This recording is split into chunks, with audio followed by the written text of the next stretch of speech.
Bumubuhos ang malakas na ulan ng gabing yon. Tila nakikisabay ang langit sa bigat ang nararamdaman ni Elian. Nakatayo siya sa labas ng mataas na gate ng pamilya Villarreal. Basang-basa, habang mahigpit na hawak ang isang supot ng suman at manggang hilaw. Ang mga paborito ni Clara. Suot niya ang kanyang kupas na t-shirt at isang maong na punit-punit, hindi dahil sa uso, kundi dahil sa kalumaan. Ang kanyang tsinelas ay halos mapudpud na sa layo ng kanyang nilakad. Bumukas ang gate. Hindi si Clara ang lumabas, kundi ang kanyang mga magulang, sina Don Fernando at Doña Esmeralda. Ang mga mata nila'y nanlilisik, parang mga leyong handang Manila. "Anong ginagawa mo rito? Hampas lupa!" Bungad agad ni Don Fernando. Ang boses nito ay dumadagundong, mas malakas pa sa kulog. Magandang gabi po, Don Fernando. Doña Esmeralda. Nanginginig na bati ni Elian. Dinalaw. Dadalawin po pala. Dadalawin ko lang po sana si Clara. May dala po akong... Hindi pa natatapos si Elian ay hinablot na ni Doña Esmeralda ang supot na hawak niya. Tiningnan nito ang laman at ngumuwi na parang nakahawak ng basura. "Suman? Mangga?" Sigaw ng Donya. Buong puwersa niyang inihagis ang supot sa maputik na kalsada. "Iyan bang ipapakain mo sa anak namin? Pagkain ng mahihirap, pagkain ng mga patay gutom." Pa, tama na po." Tumakbo palabas si Clara, umiiyak. Nais niyang pulutin ang mga pagkaing tinapon ng ina. Ngunit hinawakan siya sa braso ng kanyang ama ng mahigpit. "Huwag mong pupulutin yan, Clara," sigaw ni Don Fernando. "Huwag kang aakto na para kang isang pulubi." Tumingin ang Don kay Alian ng puno ng pandidiri. "Ilang beses ko bang sasabihin sa'yo, lalaki? Di ka nababagay sa anak namin. Tingnan mo nga ang sarili mo. Putik, basahan. Wala kang mararating sa buhay." "Mahal ko po si Clara." Mangiyak-iyak na sagot ni Alian. Nakayuko pero matatag ang boses. "Magtatrabaho po ako. Hindi ko po siya gugutumin." Tumawa ng pagak si Doña Esmeralda. Ang tawa na nakakatusok sa puso. "Magtatrabaho? Saan? Sa kalsada? Mamamalimos?" "Elian, makinig ka. Ang anak namin ni Prinsesa. Ipinanganak siya sa kawayan, hindi sa putikan. Ang kailangan niya ay doktor, abogado, negosyante. Di isang hamak na tambay." "Hindi po ako tambay," bulong ni Elian. "Lumayas ka na," duro ni Don Fernando sa mukha ni Elian. "At wag na wag ka nang babalik dito. Kapag nakita pa kita sa paligid ng subdivision na to, papakaladkad kita sa mga aso." "Elian, umalis ka na. Parang awa mo na." Umiiyak na pakiusap ni Clara habang hila-hila siya ng ina pabalik sa loob. "Ayokong masaktan ka nila." Tinitigan ni Elian si Clara sa huling pagkakataon. Ang mga mata ng dalaga ay puno ng sakit at awa. Iyon ang pinakamasakit sa lahat. Ang makita ang naaawa sa kanya, ang babaeng pinakamamahal niya. "Patawad, Clara," bulong ni Elian sa hangin. Dahan-dahang tumalikod ang binata. Habang naglalakad siya palayo sa ilalim ng ulan, naririnig pa niya ang huling sigaw ni Doña Esmeralda. "Mangarap ka ng gising, hampas lupa. Hanggang dyan ka na lang." Sumara ang malaking bakal na gate. Kalabog na parang nagsara na rin ang mundo para kay Elian. Pero sa likod ng kanyang mga luhang humahalo sa ulan, may isang desisyon na nabuo sa kanyang isipan. Hindi ito ang katapusan. Ito ang simula ng katotohanan. Sa loob ng mansyon ng mga Villarreal, hindi pa rin humuhupa ang galit ng mag-asawa. Nakaupo sila sa kanilang mamahaling sofa habang umiinom ng alak para pakalmahin ang mga sarili. Si Clara ay nakakulong sa kanyang kwarto, humahagulgol. "Hindi ako makapaniwala sa kapal ng mukha ng lalaking yon," gigil na sabi ni Doña Esmeralda habang inaayos ang kanyang perlas na kwintas. Pumunta rito ng ganun ang itsura. Walang modo. Kaya nga, kailangan nating siguraduhin na hindi na siya babalik. Seryosong sabi ni Don Fernando. Nilapag niya ang baso ng wine. Hindi sapat na tinaboy natin siya. Anong ibig mong sabihin, Fernando? Sundan natin. Mungkahi ng Don. Ang kanyang mga mata ay may kislap ng mali siya. Tingnan natin kung saan siya nakatira. Sigurado ako sa ilalim lang ng tulay o squatter nakatira yan. Kapag nalaman natin kung saan ang lungga niya, pwede nating ipagiba. Pwede natin siyang ipaalis sa lugar na yon gamit ang koneksyon natin kay Mayor. Napangiti si Doña Esmeralda. Isang ngiti na parang nakakaloko. Napakatalino mo talaga, mahal. Tama, wasakin natin ang buhay niya para mawalan siya ng lakas ng loob na lumapit kay Clara. Ipamukha natin sa kanya kung gaano siya kawalang kwenta. Dali-daling tumayo ang mag-asawa. Kinuha nila ang susi ng kanilang pinakamagarang SUV. Yaya, sigaw ng Donya. Bantayan mo si Clara, huwag mong palalabasin. Lumabas ang mag-asawa sa kasagsagan ng ulan. Nakita nila sa di kalayuan ang figura ni Elian na naglalakad sa gilid ng highway. Basang-basa at nakayuko. Ayan siya, turo ni Don Fernando. Dahan-dahan lang ang takbo. Huwag tayong magpapahalata. Sinundan nila ang binata. Nakita nilang sumakay ito sa isang lumang jeepney na puno ng siksikan. Kadiri, tingnan mo. Nakikipagsiksikan sa mga pawisang tao. Paano naging disente ang tingin ni Clara sa kanya? Komento ni Esmeralda. Hayaan mo na. Sundan lang natin ang jeep. Tumagal ang biyahe ng halos 1 oras. Mula sa exclusive subdivision, napunta sila sa maingay at magulong parte ng syudad. Pumasok ang jeep sa isang makipot na kalsada na puno ng lubak. Diyos ko, masisira ang sasakyan natin dito. Reklamo ni Esmeralda habang umuuga ang kanilang SUV. Tiis lang, malalaman din natin ang bahay ng daga. Sagot ni Don Fernando. Bumaba si Elian sa isang kanto na madilim. Walang ilaw ang mga poste. Ang paligid ay puro barong-barong na gawa sa yero at plywood.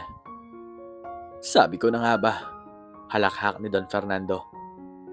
Dito siya nakatira, sa squatters area. Ang lakas ng loob niyang manligaw sa anak natin. Wala nga maayos na palikuran dito panigurado. Bumba tayo, Fernando. Hamon ni Esmeralda. Gusto kong makita mismo ang bahay niya.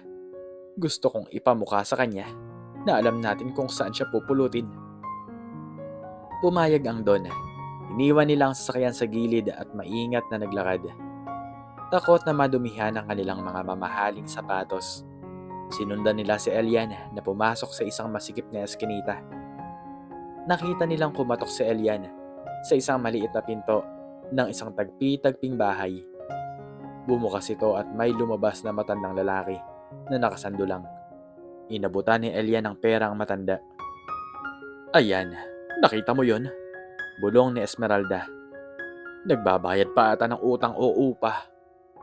Pero laking gulat nila nang hindi pumasok si Elian sa bahay. Sa halip, yumuko ito bilang paggalang sa matanda at nagpatuloy sa paglalakad papunta sa dulo ng eskinita kung saan may isang bakanteng lote na puno ng talahib. Saan pupunta yan?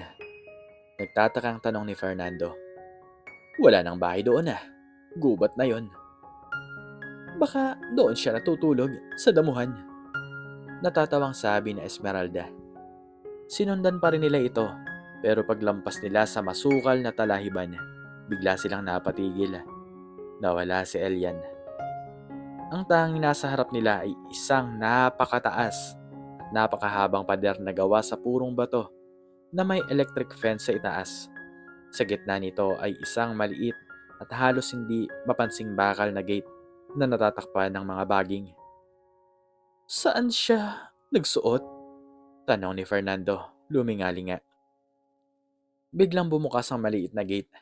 Mula sa kinatatayuan nila sa dilim, nakita nila si Elian na pumasok doon. Pero bago tuluyang sumara ang gate, Nasilip nila ang loob. Hindi ito isang gubat. May sementadong daan at may naghihintay na. Teka, Fernando. Nanlaki ang mata ni Esmeralda. May kotse sa loob at hindi basta kotse. Isang itim na Rolls-Royce Phantom ang nakaparada sa loob ng gate. Naghihintay kay Elian. Imposible. Iling ni Fernando. Baka driver siya. O hardinero ng may-ari niyan. Oo, tama. Baka driver siya. Pilit na paniniwala ni Esmeralda.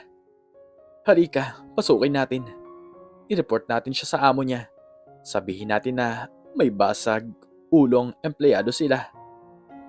Dahil sa poot at kagustuhang ipahiya si Elian, itinulak ni Don Fernando ang maliit na gate bago ito tuluyang mag-lock. Nakapasok sila. At doon nagsimula ang kanilang pagkabigla.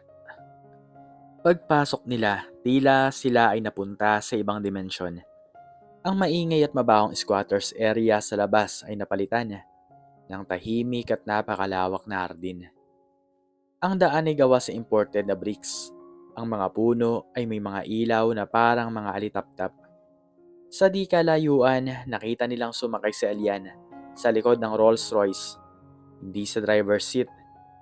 Pinagbuksan siya ng isang lalaking naka-uniforme ng Fang Chauffeur. Sa likod siya sumakay?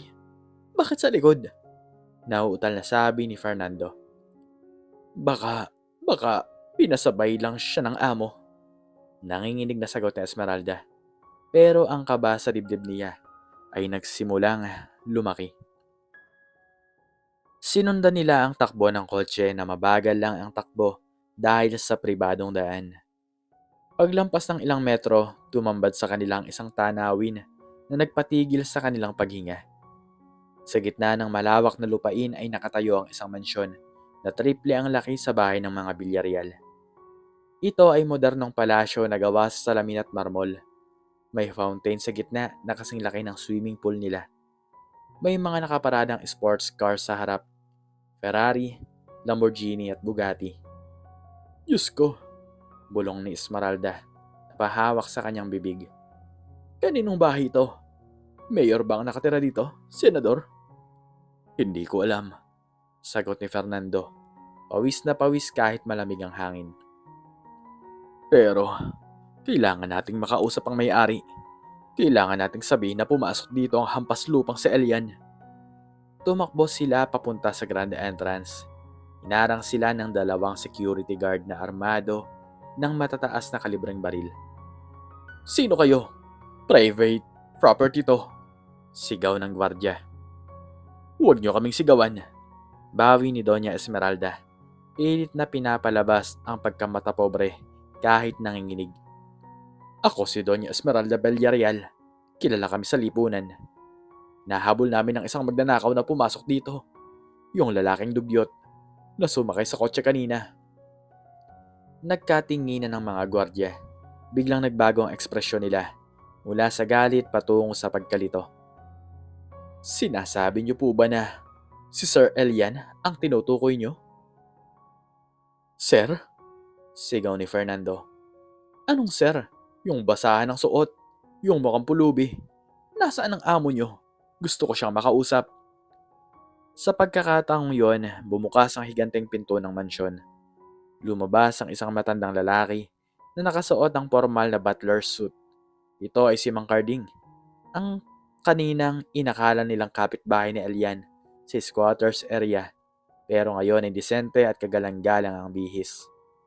Papasukin sila, utos ni Mang Carding sa malamig na boses. Ikaw? Gulat na tanong ni Fernando. Ikaw yung matanda sa squatters area kanina. Kasabwat ka ni Elian. Magnanakaw kayong lahat. Sumunod kayo sa akin. Seryosong sabi ni Mang Carding. Hinihintay na kayo ng master. Dahil sa takot at kuryosidad, sumunod ang mag-asawa. Pagpasok nila sa loob, halos malula sila. Ang chandelier ay gawa sa tunay na kristal. Ang sahig ay gawa sa Italian marble.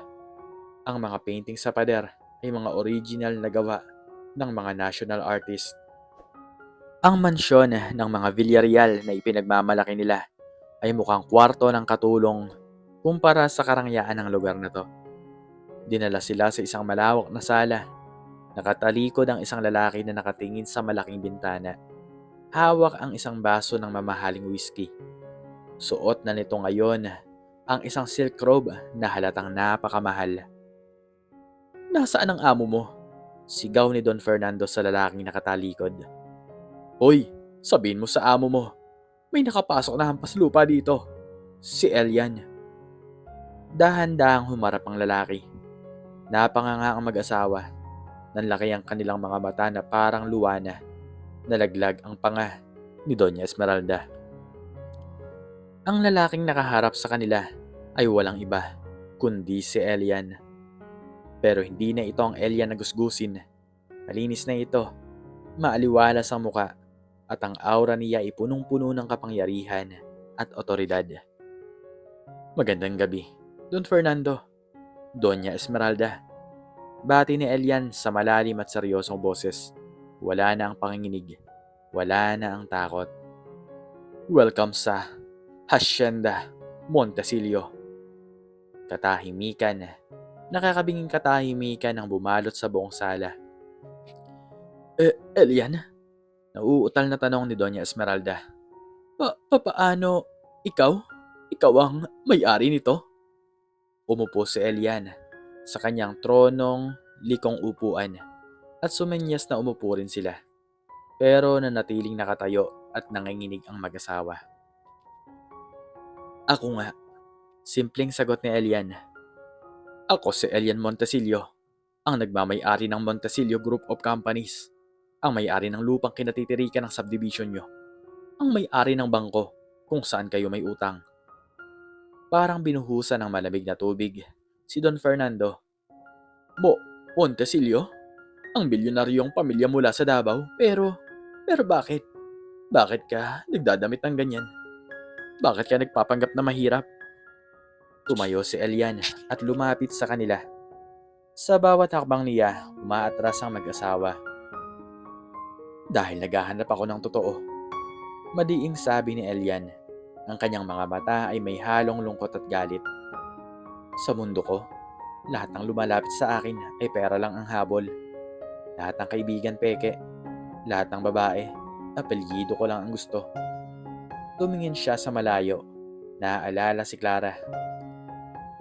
"Kaya nagpasya ako mabuhay ng simple kapag wala ako sa opisina. Nagpanggap akong mahirap para makita ko kung sino ang tatanggap sa akin bilang si Elian na tao. Hindi si Elian na bilyonaryo. At nahanap ko si Clara." Napaluha si Elian pero agad niya itong pinigilan. "Si Clara, minahal niya ako nung wala akong maibigay kundi pitas na bulaklak. Minahal niya ako kahit punit ang damit ko. Siya ang totoo. Pero kayo?" Tumingin si Elian sa mag-asawa nang may matinding pagkadismaya. "Kayo ang klase ng tao na ayaw ko, mapanghusga, at pobre. Ang tingin niyo sa tao ay base lamang sa laman ng bulsa. Kanina tinaboy niyo ako na parang aso. Tinakpan niyo ang pagkatao dahil akala niyo wala akong laban." Biglang lumuhod si Doña Esmeralda. Nagsimula itong umiyak, pero halatang takot ang dahilan, hindi pagsisisi. "Elian, iho, patawarin mo kami." Hagulgol ng Donya. "Hindi namin alam. Kung alam lang namin na ikaw pala ay isang Montecillo, hindi namin gagawin yon. Alam mo naman na protektado lang namin si Clara, di ba? Gusto lang namin ang best para sa kanya." "Oo nga, Elian." Gatong ni Don Fernando, na ngayon ay lumambot ang ekspresyon at pilit nang umingiti. "Pagsubok lang yon. Sinusubukan lang namin ang tatag mo. Welcome na welcome ka sa pamilya namin. Botong-boto talaga kami sa'yo." Napailing si Elian. Tumawa siya ng mahina pero walang saya. "Nakikita niyo ba ang sarili niyo?" tanong ni Elian. "Kanina lang, hampas lupa ang tawag niyo sa akin. Ngayon, iho na. Dahil lang nakita niyo ang bahay na to, dahil nalaman niyo ang apelyido ko." "Elian, parang awa mo na." Pakiusap ni Fernando.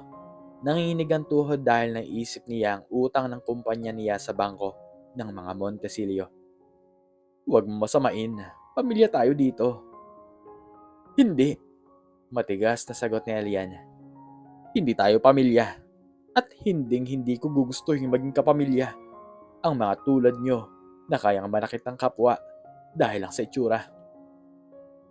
Pero mahal mo si Clara. Mahal ka ni Clara. Sigaw ni Esmeralda. Mahal ko siya. Sagot ni Elian.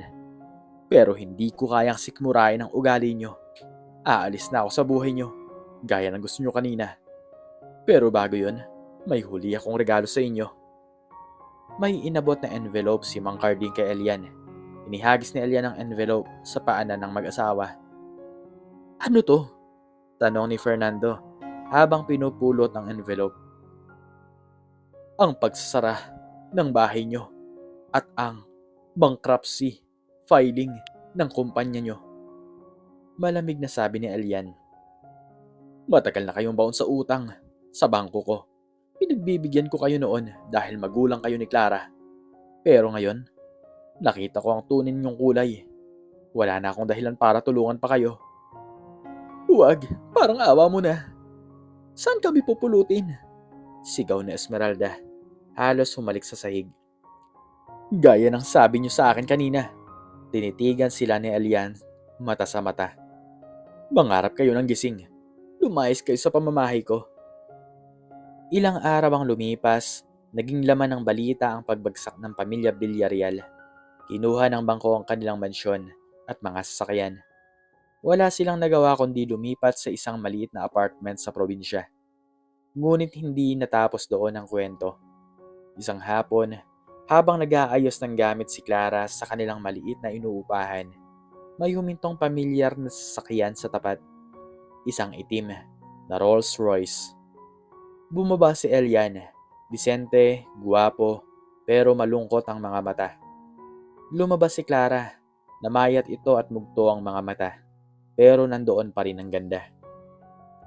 Elian, bulong ni Clara. Nabalitaan ko ang lahat. Ikaw pala. Ikaw pala ang may-ari ng lahat ng yun. Galit ka ba sa akin dahil hindi ko sinabi?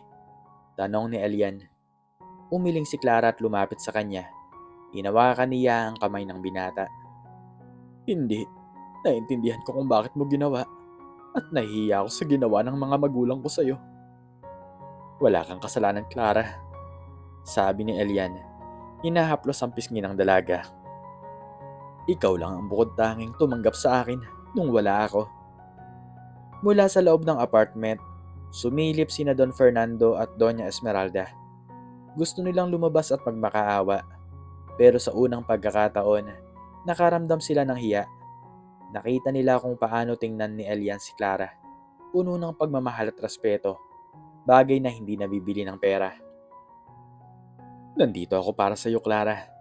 Sabi ni Elian. Hindi para sa mga magulang mo. Hindi para sa yaman o ano paman. Gusto ko itang isama. Gusto ko itang ilayo sa toxic na pananaw nila. Pero, desisyon mo yon. Tumingin si Clara sa bintana kung saan nakadungaw ang mga magulang niya. Alam niyang mahal niya ang mga ito. Pero alam din niyang kailangan nilang matuto sa kanilang pagkakamali at kailangan din ni Clara na piliin ang kanyang sariling kaligayahan. Sasama ako sa iyo, Elian. Sagot ni Clara ng may paninindigan. Pero sa isang kondisyon. Ano yun? Tulungan natin si Mama at Papa na magsimula ulit. Pero sa paraang matututo sila. Huwag mo silang bigyan ng pera. Bigyan mo sila ng trabaho. Hayaan mong maranasan nilang hirap na dinanas mo para maintindihan nilang halaga ng tao. Napangiti si Elian. Yun ang Clara na minahal niya. Mabuti pero may prinsipyo. Masusunod, mahal ko. Pinagbuksan ni Elian ang pinto si Clara. Sa pagkakataong ito, hindi na ito ang sikretong milyonaryo at isang simpleng dalaga. Sila ay magkapareha na haharap sa mundo ng magkasama. Habang umaandar ang sasakyan papalayo, iiwan ng mga magulang ni Clara. Nagsisimula pa lang ang kanilang penitensya at pagbabago. Natutunan nila ang pinakamahalagang aral sa pinakamapait na paraan. Huwag mong husgahan ang aklat ayon sa pabalat at huwag mong aapakan ang kapwa mo dahil hindi mo alam kung sino ang may tunay na may-ari sa likod ng gusgusin na damit. At si Elian at Clara, namuhay sila ng masaya, hindi dahil sa yaman, kundi dahil sa pag-ibig na totoo, ang yaman na hindi kayang nakawin ng kahit na sino paman. At hanggang dito na lamang po nagtatapos ang istorya. Sana po ay nagustuhan nyo ito. Please like, share, and subscribe, and click the notification bell para palagi kayong updated sa mga bago kong istorya. Muli ay maraming salamat po at God bless us all.